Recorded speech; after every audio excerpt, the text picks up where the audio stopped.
In a shocking court filing on Wednesday, NASCAR responded against Michael Jordan and Denny Hamlin, led 2311 Racing and Front Row Motorsports, FRM. The organization called the lawsuit meritless, amid a quest for a more favorable contract. They feel that the teams are just looking for more money instead of seeing the bigger picture and future of NASCAR. Plaintiffs have filed a meritless suit against NASCAR alleging baseless antitrust claims in order to obtain commercial agreements they previously rejected and to attempt to extort more favorable contract terms, the complaint stated. The complaint, filed earlier this month in a federal court in North Carolina, accused NASCAR and CEO Jim France of unlawful monopolization of premier stock car racing in order to enrich themselves at the expense of premier stock car racing teams.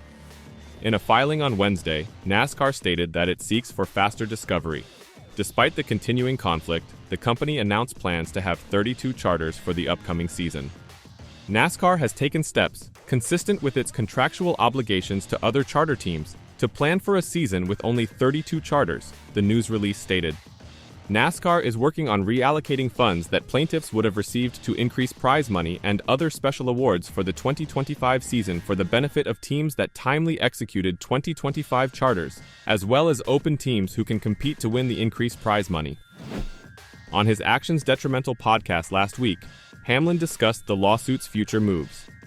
He discussed what 2311 and Front Row plan to accomplish next for the 2025 Cup Series season and beyond. "We stated that we'll be filing for an injunction. That's the first thing that has to happen," Hamlin said. "The injunction is basically we're going to seek relief, and in injunctions, you typically have to show. Again, I'm not a lawyer, so be careful here. You have to show irreparable harm if you don't stop it. We're trying to stop NASCAR from taking our charters. Obviously, there would be massive irreparable harm there. We're going to go to the courts and say, listen, let us operate as a chartered team while this lawsuit goes on over the next year to 2 years. If you lose your charters and you win the lawsuit, then what? You can't go back. It's going to be tough to operate that way.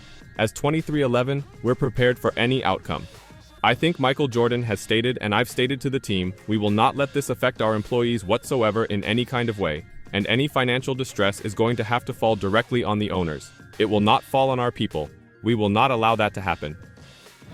This all started when 2311 Racing and Front Row Motorsports launched an antitrust complaint against NASCAR in federal court in North Carolina, according to a joint statement released Wednesday. The two teams charged NASCAR and its CEO Jim France with unlawful monopolization of premier stock car racing in order to enrich themselves at the expense of the premier stock car racing teams. The France family and NASCAR are monopolistic bullies, the lawsuit states via Jeff Gluck of The Athletic. And bullies will continue to impose their will to hurt others until their targets stand up and refuse to be victims. That moment has arrived. The action originates from 2311 and Front Row's decision not to sign NASCAR's final charter proposal at Atlanta Motor Speedway last month. Teams have spent the previous 2 years negotiating an extension of the original 2016 charter agreement, which expires on December 31st. Teams made requests, such as making charters permanent, which NASCAR declined to include in its plans. Charters in the current concept are not permanent franchises, as they are in other professional sports leagues.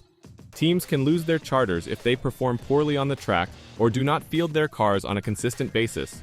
As a result, most racing teams lose money each year. The final proposal was submitted at 6 p.m. ET on Friday, September 6th. NASCAR handed teams a 6-hour ultimatum to sign, threatening to eliminate the charter system altogether for 2025 and beyond if they did not. Among the 15 Cup Series teams, only 2311 and Front Row remained. Front Row Motorsports and 2311 Racing have taken a stance against NASCAR. Denny Hamlin, the co-owner of 2311, stated that the threat forced them to react seriously. "They made a very serious threat to us, so we had to react seriously," Hamlin said. Gluck and Jordan Bianchi noted that if the legal issue does not work in their favor, 2311 and Front Row may lose their 4 combined licenses.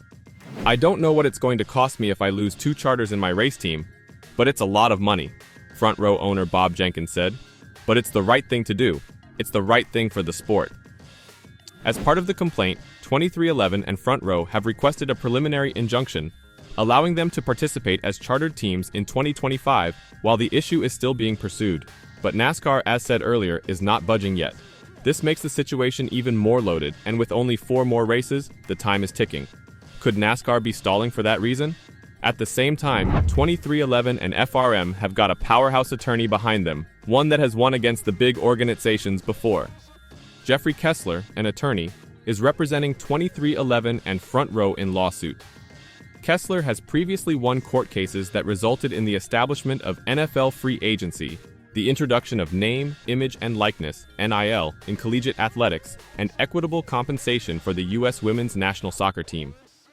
Michael Jordan, co-owner of 23XI, stated in a statement that he is willing to fight for a competitive market where everyone wins, calling the France family's management of NASCAR unfair to teams, drivers, sponsors, and fans.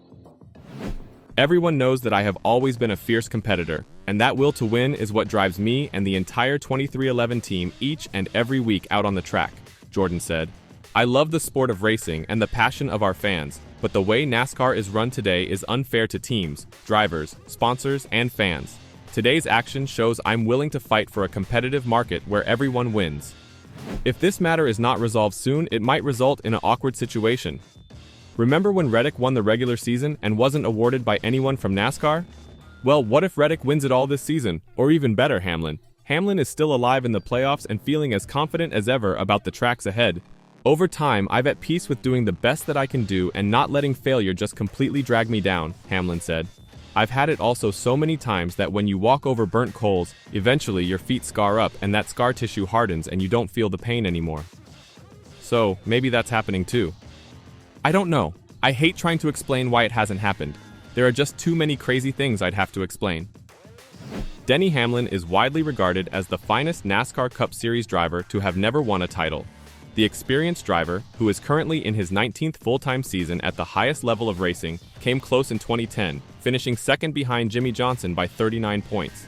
He has finished in the top 4 of the final series standings 6 times, but he has never won stock car racing's most prized trophy at the end of a season. The 43-year-old product of Chesterfield, Virginia, is back in the mix after making the cut and advancing to the round of 8 following the Bank of America Roval 400 at Charlotte Motor Speedway on Sunday.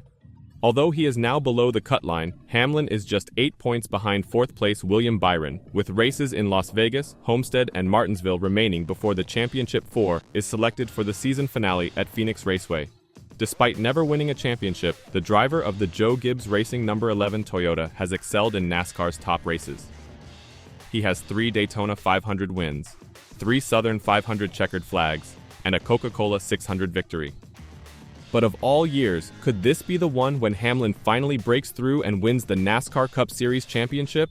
Could there be a more embarrassing occasion than NASCAR President Steve Phelps presenting the trophy to one of the litigants challenging the sanctioning organization in an antitrust case? It is also possible that Hamlin will receive an automatic bid to Championship 4 because of his prowess on the 3 tracks that comprise this round. He's won once in Las Vegas, 3 times at Homestead, and 5 times at Martinsville.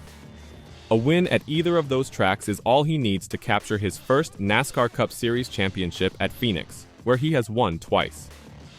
Throughout its history, NASCAR's stories have tended to fall into place. The wild finish in the first nationally broadcast Daytona 500 in 1979, Richard Petty winning his 200th race at Daytona in front of President Ronald Reagan, and Dale Earnhardt Jr. winning in the sport's return to Daytona following Dale Earnhardt Sr.'s tragic death are just a few examples of the pieces falling perfectly into place to cap off storybook moments. This is undoubtedly a tale the sanctioning body would prefer to avoid. Of course, 7 other drivers and their crews are trying hard to keep Hamlin from collecting the trophy, but what if he does? What is the one driver that is actively fighting against NASCAR wins it this year after 19 years in the sport? What a story that would be. Could he do it? What do you think?